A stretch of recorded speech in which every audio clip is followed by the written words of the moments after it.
Gente, é inacreditável. Essa galinha tá fingindo de morta ali, desmaiada, pro galo não pegar ela. Olha isso aí, gente. Puta merda. O galo vai desistir. Olha lá, olha pra vocês verem. Ela não mexe. Nunca vi uma coisa dessa na minha vida. Até que ponto tá chegando. A natureza realmente está se transformando.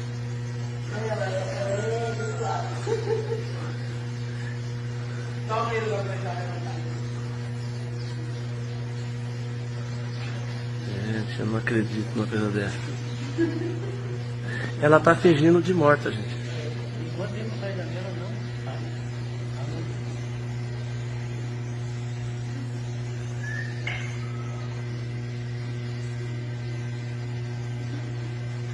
Ela tá lá ainda, ele tá...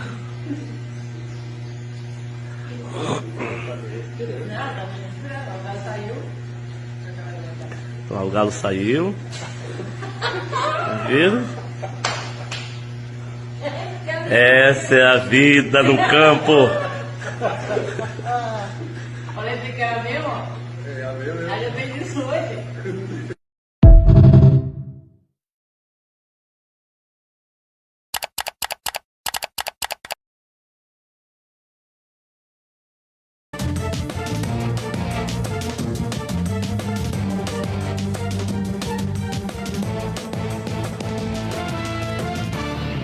Boa noite. O ministro da Fazenda, Fernando Haddad, revelou nesta segunda-feira que mais um ministério deverá ser incluído no corte de gastos do governo. Haddad preferiu não dizer qual, mas interlocutores afirmam que a bola da vez é o Ministério da Defesa. Até agora, pelo que se sabe, a redução de despesas atinge principalmente 5 ministérios: Saúde, Educação, Trabalho e Emprego, Desenvolvimento Social e Previdência. Além de lidar com a pressão de ministros que relutam em perder recursos, Haddad ainda enfrenta a resistência de seu próprio partido, que endossou um manifesto de movimentos sociais contra o corte de gastos. E você vai ver também os números que mostram a economia aquecida. Vendas de veículos em outubro é a maior desde 2012. Já as vendas de cimento, indicativo de desempenho da construção civil, acumulam alta de quase 4,5%. Execução no aeroporto de Guarulhos. PMs que faziam a segurança do delator do PCC eram investigados por ligação com a facção criminosa. Quem é o indicado por Donald Trump para combater a imigração ilegal nos Estados Unidos? E a vitória que garantiu o retorno do Santos à Série A do Brasileirão. Tudo isso e mais agora no JG.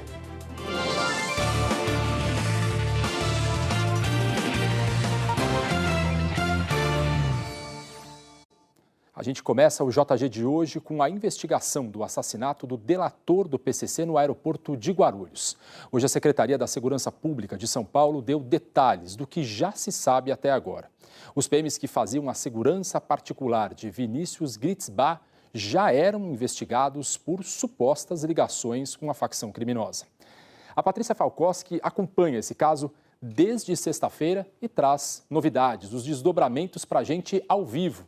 Boa noite para você, Patrícia. Oi, Bruno, tudo bem? Uma ótima noite para você, para todo mundo que está acompanhando o Jornal da Globo. É um verdadeiro quebra-cabeça com muitas peças que começam a aparecer. A polícia já analisou as câmeras de segurança do aeroporto de Guarulhos, também descobriu várias pistas dentro do carro usado no crime, como material genético que já foi para análise. O governo do estado montou uma força-tarefa para descobrir quem são os assassinos. Polícia Civil, Militar, Científica e Federal atuam no caso. E uma das linhas de investigação gira em torno da conduta da equipe de segurança particular que acompanhava Vinícius Gritzbach no aeroporto. Eram 5 homens, todos policiais militares contratados para esse serviço. Lembrando que PMs não podem fazer segurança particular. Aos investigadores, eles disseram que estavam fazendo um bico e que foram chamados por um tenente. Os celulares de todos esses policiais já foram apreendidos. Hoje, o secretário de Segurança Pública de São Paulo, Guilherme Derrite, afirmou que a Corregedoria da PM já tinha um inquérito aberto para apurar o suposto envolvimento de cabos, soldados e sargentos com o PCC. Além disso, estavam fazendo isso para um indivíduo criminoso. Ele não era um empresário, ele era um criminoso, condenado já em alguns processos, que já foi preso. Então, não há que se falar apenas em transgressão disciplinar, mas sim no eventual cometimento de um crime militar por parte desses policiais militares.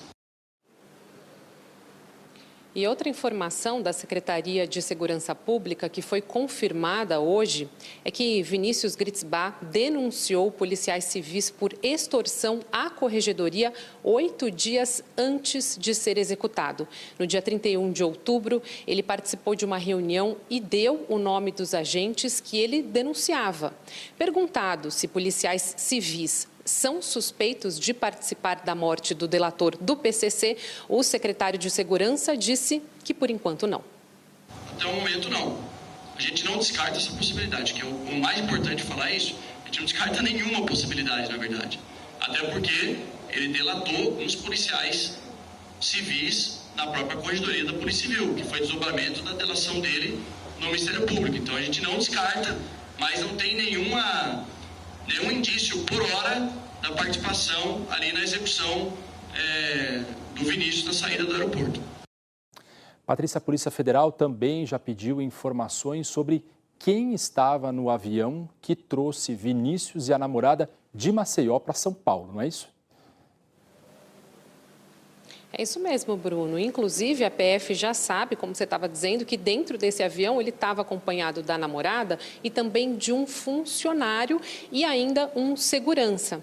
Esse segurança, inclusive, contou à Corregedoria que prestava serviços para o delator do PCC há 1 ano. Mas a Polícia Federal quer mais, quer analisar a lista completa dos passageiros. E quando pousou em Guarulhos, Vinícius carregava uma mala com joias no valor de R$1 milhão, que a polícia também investiga a origem. Gritzbach negava a acusação de ter mandado matar 2 integrantes do PCC, mas admitiu em delação premiada ter lavado dinheiro da facção. O Ministério Público afirma que ele nunca quis proteção do Estado. No ataque no aeroporto de Guarulhos, na sexta-feira, outras 3 pessoas foram atingidas. O motorista Celso Araújo Sampaio, de 41 anos, morreu no sábado e foi enterrado hoje. Ele era casado e tinha 3 filhos. Bruno. Obrigado, viu, Patrícia? Uma boa noite para você. Agora a gente fala de economia. O financiamento de veículos registrou uma forte alta em outubro. A gente vê aqui no telão, foram produzidos 670 mil veículos, o melhor resultado desde agosto de 2012. O prazo no mês passado é o melhor desempenho para um único mês desde agosto de 2012. Como eu disse, isso representa uma alta de 11,5% em relação a setembro e mais de 25% em relação a outubro do ano passado. Esse desempenho que a gente acabou de ver foi puxado principalmente pelo mercado de usados. Então a gente vai até Belo Horizonte conversar com a Cláudia Mourão, que tem mais detalhes sobre esses números. Uma boa noite para você, Cláudia. Boa noite, Bruno, e boa noite a todos. Olha, no mês passado foram vendidos por financiamento 431 mil veículos usados. Isso representa 64% do total. Agora, por categorias, os veículos leves cresceram 11% em relação a setembro e mais de 26% no comparativo com outubro do ano passado. Agora, o financiamento de veículos pesados cresceu na casa de 1 dígito. Já as motos foram as que mais avançaram, quase 14% se comparado a setembro e 27% em relação ao mesmo período do ano passado. Se a gente pensar no acumulado do ano, quase 6 milhões de veículos foram financiados.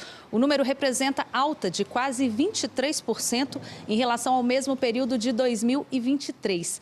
O especialista em mercado automotivo, o Ricardo Bacelar, explicou que o mercado de trabalho aquecido ajudou a movimentar o setor.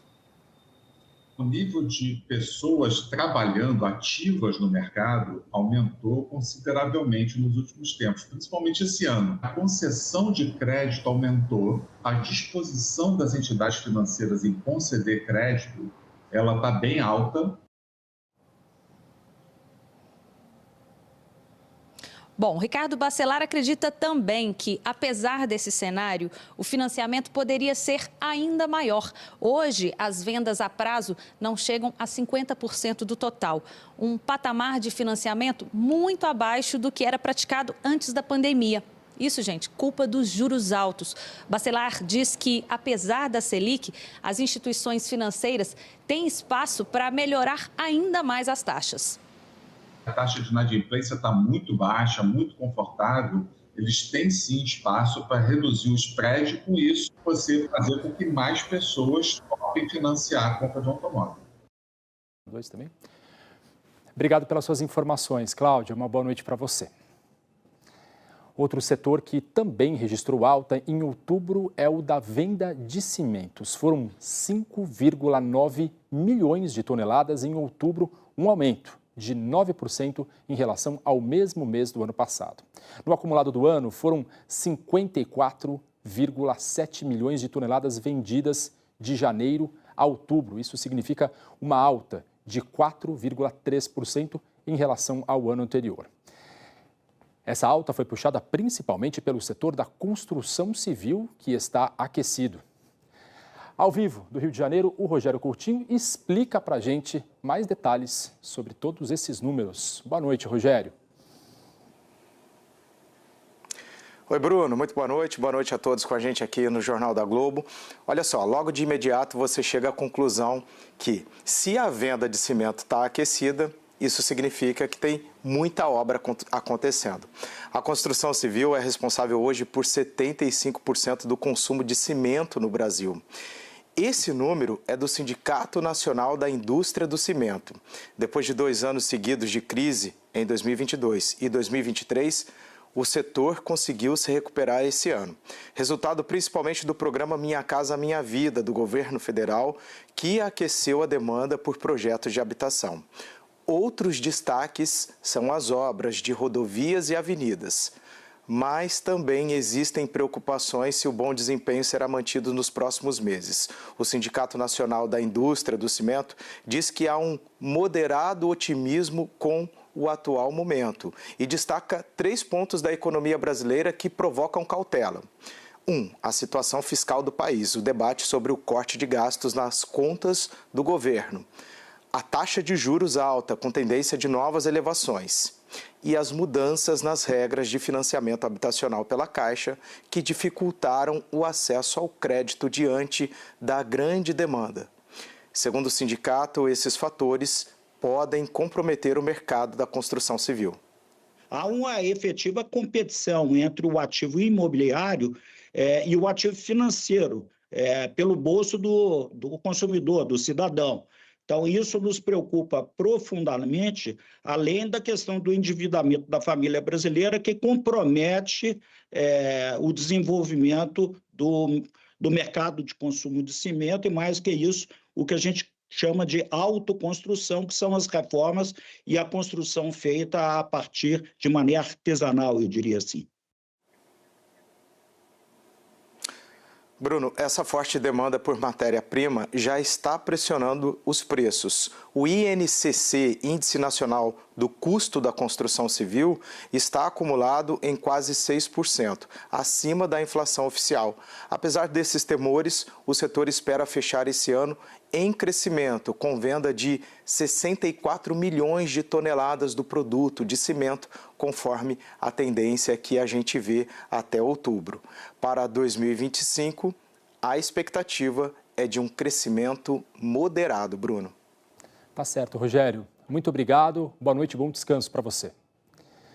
Em meio ao impasse no governo para apresentar o pacote de corte de gastos, as novas estimativas econômicas brasileiras colhidas pelo Banco Central tiveram uma piora generalizada. Os analistas ouvidos pelo Boletim Focus voltaram a elevar as projeções de inflação. Para este ano, o IPCA deve fechar acima do teto da meta perseguida pelo BC. Para os próximos 2 anos também houve piora. A gente vê aqui no nosso telão. Os economistas destacaram principalmente a alta do IPCA projetado para 2026. Isso porque quando o Comitê de Política Monetária eleva os juros, hoje ele está de olho em baixar a inflação daqui a 2 anos. Ou seja, se a expectativa de inflação futura sobe, vai ser necessário uma Selic mais alta para segurar os preços. Os economistas do mercado financeiro continuam prevendo um aumento da taxa básica de juros até o fim do ano, de 11,25% para 11,75%. Para o ano que vem, o mercado manteve a mesma projeção, mas elevou a expectativa de juros para 2026, como a gente vê aqui nessa projeção no nosso telão. Agora nós vamos a Brasília falar de mais um dia de discussões das medidas de corte de gastos. O ministro da Fazenda, Fernando Haddad, se encontrou hoje com o presidente Lula, que pediu a inclusão de mais um ministério na proposta de ajustes das despesas. Segundo apurou a Globo News, será a pasta da Defesa. Ao vivo, o Ricardo Abreu acompanha esse assunto e traz mais detalhes para a gente. Boa noite para você, Ricardo. Boa noite, Bruno, a você e a todos. A reunião de hoje foi a sós e não estava na agenda nem do presidente Lula, nem do ministro Fernando Haddad. No cardápio do encontro, em mais um capítulo desse processo, Haddad disse que o presidente Lula pediu a inclusão de mais um ministério na lista dos que devem sofrer corte nos gastos.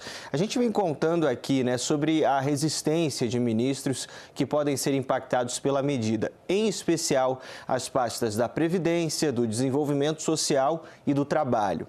Agora à noite, na saída da Fazenda, Haddad disse que debateu muito já e esse debate já foi concluído com esses ministérios, mas não detalhou qual seria o novo ministério que entraria na lista. A Globo News apurou que há a possibilidade de o Ministério da Defesa entrar na mira do corte de gastos. Inclusive, o secretário executivo do Ministério da Fazenda esteve hoje numa agenda no Ministério da Defesa com o ministro José Múcio. Haddad disse que o governo fez ajustes no pacote de medidas e que o texto já está sendo encaminhado para a Casa Civil. Teve ajustes, Teve aperfeiçoamentos incorporados, sim, mas eu não chamaria de desertação, pelo contrário, penso que torna as medidas mais compreensíveis, mais palatáveis. Nós entendemos que o processo foi muito benéfico. Haddad também foi questionado sobre a assinatura do PT em um manifesto com críticas ao ajuste fiscal, o que gerou reações dentro do próprio partido. Nós estamos muito seguros do que nós estamos fazendo é para o bem dos trabalhadores, que controlar a inflação é parte do nosso trabalho, manter a atividade econômica é parte do nosso trabalho. É um equilíbrio, É um equilíbrio entre variáveis importantes para todos os brasileiros. Não é uma coisa... manter a sustentabilidade da economia brasileira. Bom, você tem a queda de braço com os próprios ministros, mas além dela, o governo vai ter que lidar com o Congresso, por onde deve passar boa parte das medidas. E por isso, amanhã, o ministro Haddad disse que vai voltar a se reunir com o presidente Lula, dessa vez para falar sobre articulação para tramitar as propostas no Congresso. Ele evitou dar um prazo para o anúncio dos cortes e disse que esse calendário depende do presidente Lula, Bruno.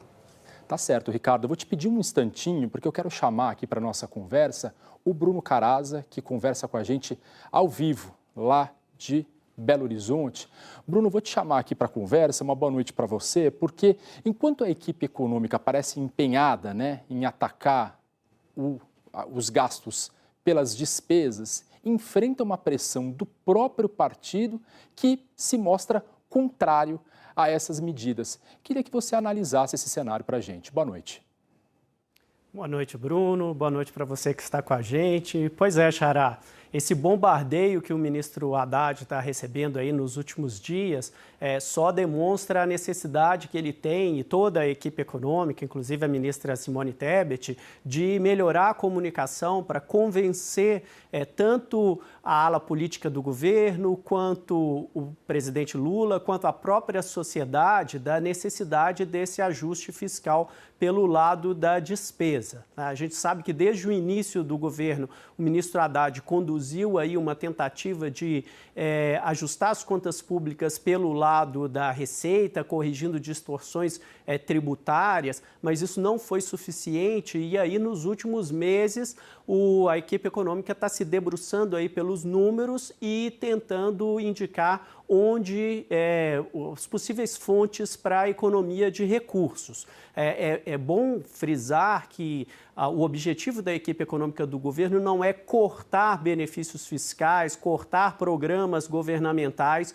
como essa nota que foi subscrita aí pelo PT afirma. Na verdade, o governo, a área econômica do governo pretende rever alguns programas que não estão dando certo ou não estão dando os resultados esperados e conter o crescimento dessas despesas ao longo do tempo.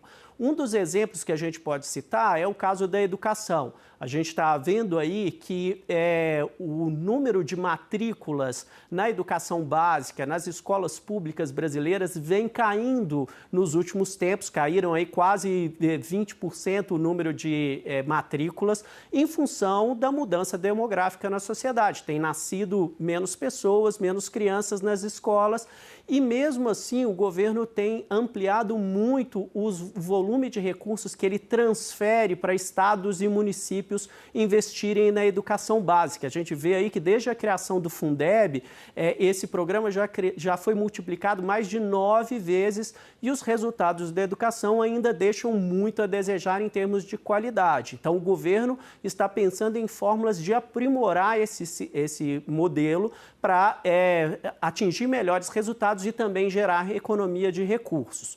O outro caso é o caso de programas sociais, como é o caso do seguro-desemprego e do abono salarial, que foram criados para proteger os trabalhadores em momentos difíceis, em que o mercado de trabalho está muito apertado. E o que a gente vê nos últimos anos, está mostrando aí no telão, é que a despesa com esses benefícios vem crescendo, mesmo diante de um mercado de trabalho aquecido, que está criando mais vagas de empregos para os trabalhadores. Então, é para ajustar esse tipo de programas que o governo tem elaborado esse pacote de ajustes fiscais pelo lado da despesa, buscando melhores resultados de um lado e economia de recursos de outro. Bruno, em meio a esse impasse que você descreveu tão bem agora para a gente, os indicadores da economia brasileira, como a gente também acabou de ver, vão se deteriorando. O dólar já acumula uma alta de quase 19% no ano, né? Pois é, Bruno, a gente vê que o cenário lá fora está muito desafiador, há uma expectativa que os juros nos Estados Unidos vão cair menos do que se esperava, ainda mais depois da eleição do Donald Trump, então é um cenário de dólar forte lá fora e para piorar a situação, é uma situação de real fraco aqui dentro do Brasil por causa dessa situação fiscal. A gente preparou aí no telão, mostrando como que o dólar ele evoluiu nos últimos tempos, né? É óbvio que o dólar sofre efeitos de crises externas e internas, aí a crise financeira de 2008, o impeachment de Dilma em 2015 e 2016, eleições, a pandemia, tudo isso pressiona o dólar, mas a gente vê que tem uma relação muito íntima entre o descontrole fiscal que a gente vê aí nas barras aí, azuis, em que o governo começa a se endividar cada vez mais a partir de 2014 para pagar as suas contas, e o crescimento do dólar. Então, a gente vê que essa questão do ajuste fiscal tem um impacto no dólar e a conta é paga por todos nós, porque um dólar mais alto, ele gera produtos mais caros no supermercado, pagos por todos os consumidores. Bruno. Tá certo, Bruno. Muito obrigado pela sua análise. Boa noite para você. Agora a gente vai voltar com o Ricardo Abel lá em Brasília. Em meio às discussões para controlar os gastos, um estudo divulgado hoje mostrou o impacto do crescimento das despesas com emendas parlamentares no orçamento de investimentos do governo. Não é isso, Ricardo? Pois é, Bruno. Esse levantamento foi feito pela Instituição Fiscal Independente do Senado e está apontando o crescimento dos gastos do Congresso com emendas no percentual daquelas despesas discricionárias, né, que não tem o pagamento obrigatório. Para você ter uma ideia, em 2020, o gasto com emendas parlamentares representava 11,1%. Em 2024, saltou para 16,8%. O estudo mostra também que nos últimos 12 meses, até setembro desse ano, o total gasto com emendas foi de mais de 45 bilhões de reais. E segundo o Instituto Fiscal do Senado, os dados evidenciam o fortalecimento das emendas parlamentares na definição do perfil dos gastos públicos federais. Lembrando que o Senado pode votar ainda nesta semana o projeto de lei que regulamenta o pagamento de emendas parlamentares. E essa discussão é fruto de um acordo feito entre o Congresso e o Supremo Tribunal Federal, tudo isso depois de muita polêmica e insatisfação por parte dos três poderes, Bruno. Tá certo, Ricardo. Agora sim eu me despeço de você. Uma boa noite e bom descanso. Já estão em vigor as novas regras do Free Flow, o sistema de cobrança de pedágio eletrônico em rodovias. O prazo máximo de pagamento passou de 15 para 30 dias. Nada de filas ou cabines de pedágio.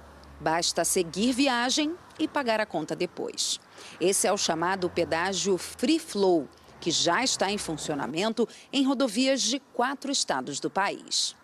No Rio, o sistema funciona na BR-101, em Paraty, Mangaratiba e Itaguaí, e em rodovias estaduais em Minas, São Paulo e Rio Grande do Sul. Você não precisa nem diminuir a velocidade, você vai passar no pórtico na mesma velocidade da via, da sua viagem, você vai ser cobrado na sua conta e se você não tiver o tag, né, eu vou reconhecer a sua placa, o sistema faz isso, é um sistema extremamente moderno, e você vai poder pagar por meio de aplicativo ou por meio do site da própria concessionária.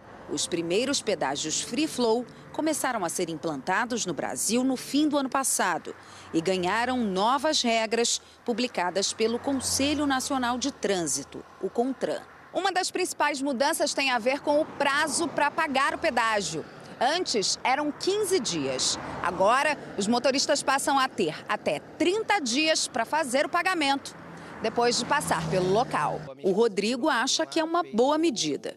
Ele já perdeu o prazo uma vez e foi multado. E acabando que eu deixei pagar no outro dia. E uma daquela lá vencia fazia 16 dias, vencia naquele dia ali. Aí por isso acabei tomando uma multa de R$ 195.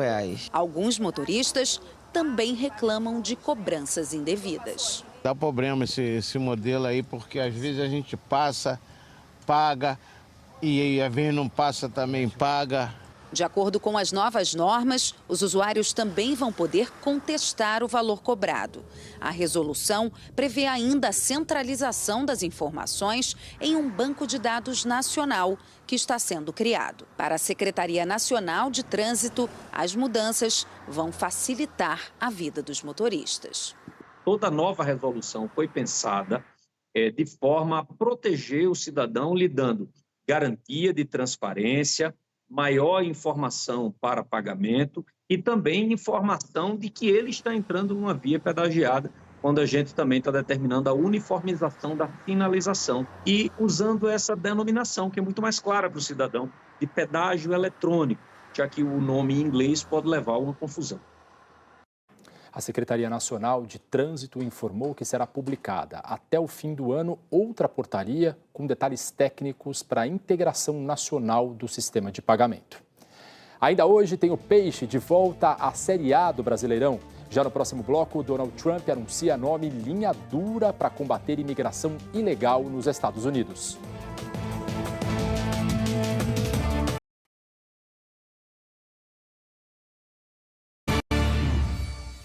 JG de volta com o noticiário internacional. Menos de uma semana depois de vencer as eleições americanas, Donald Trump já começou a montar o futuro governo.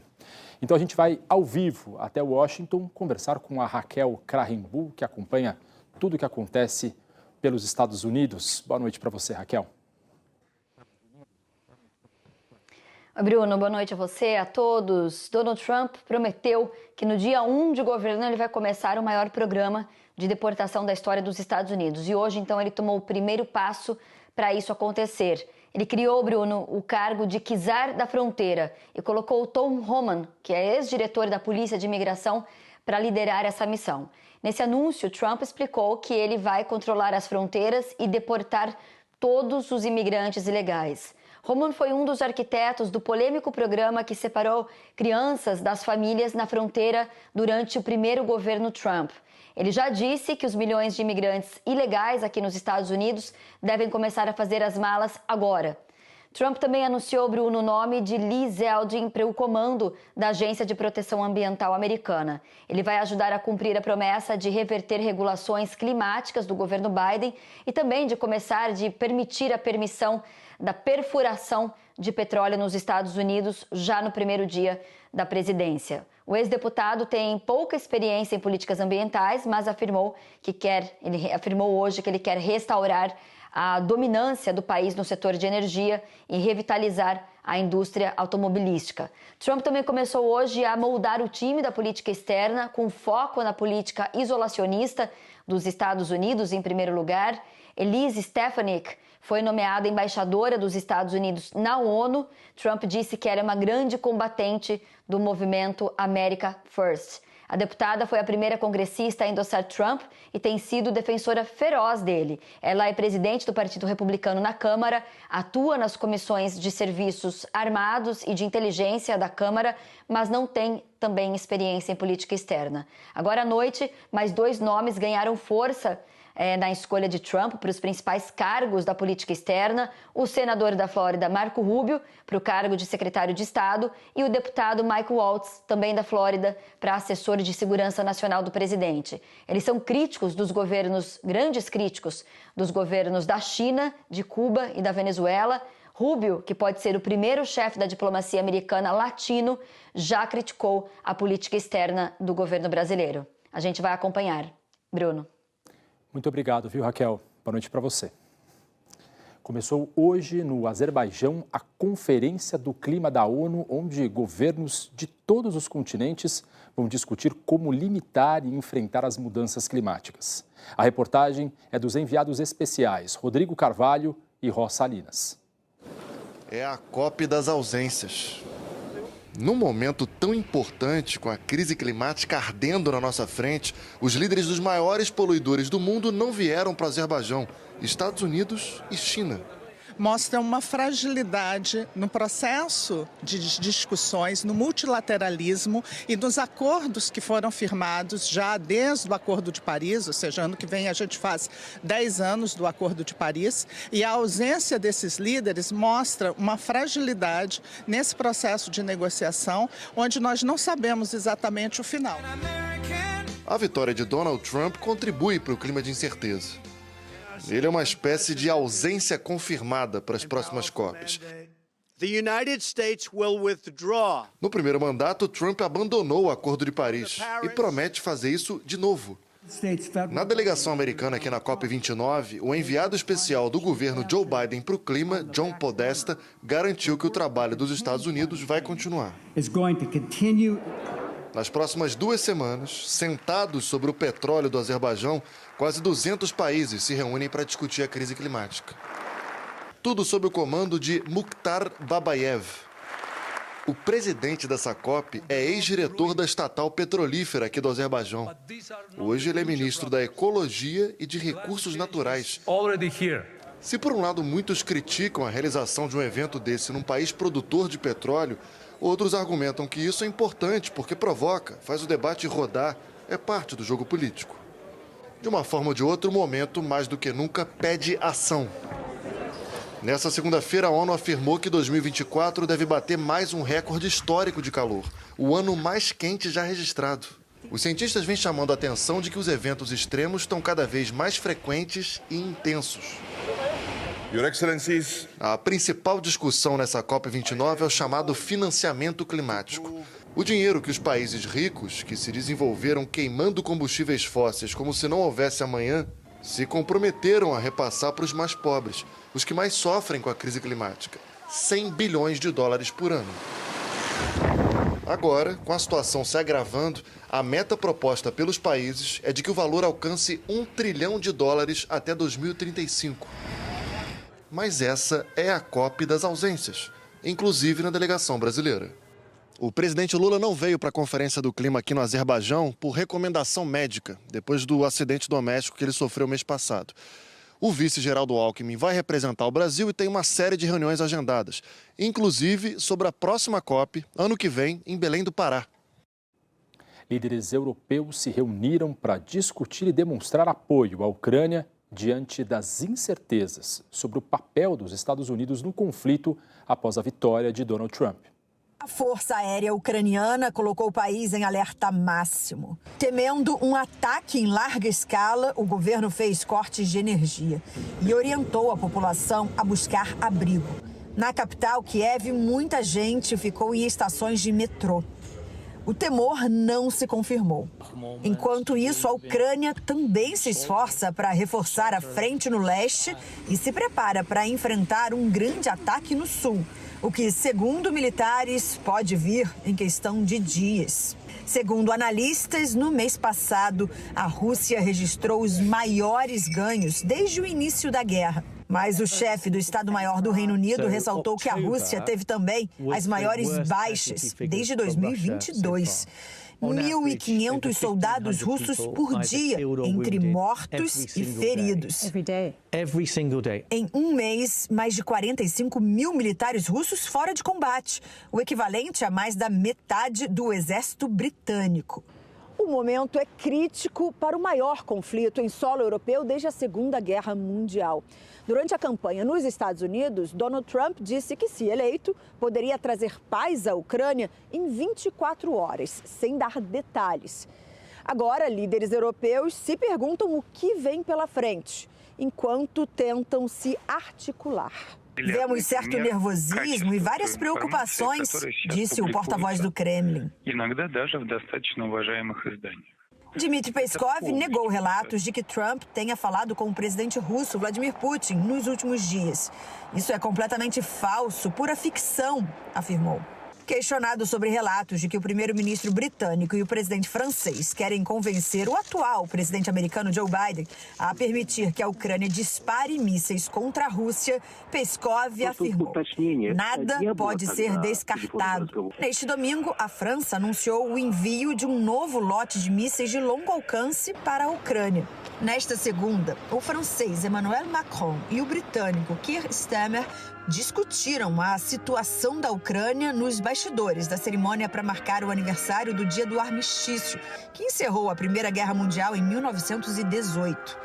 Os dois enfatizaram um apoio inabalável pelo tempo que for preciso. A seguir, o Santos vence o Coritiba fora de casa e garante o retorno à primeira divisão.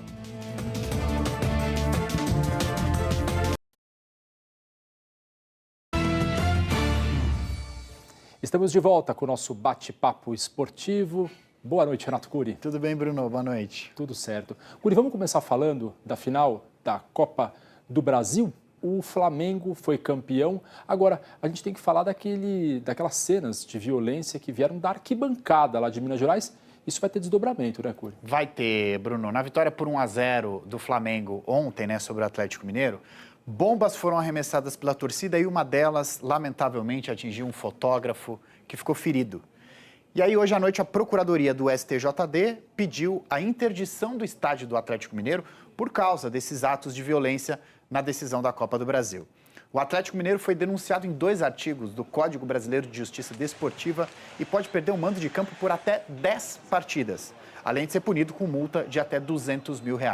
O julgamento ainda não tem data marcada, mas a Procuradoria quer que o estádio seja interditado já de imediato.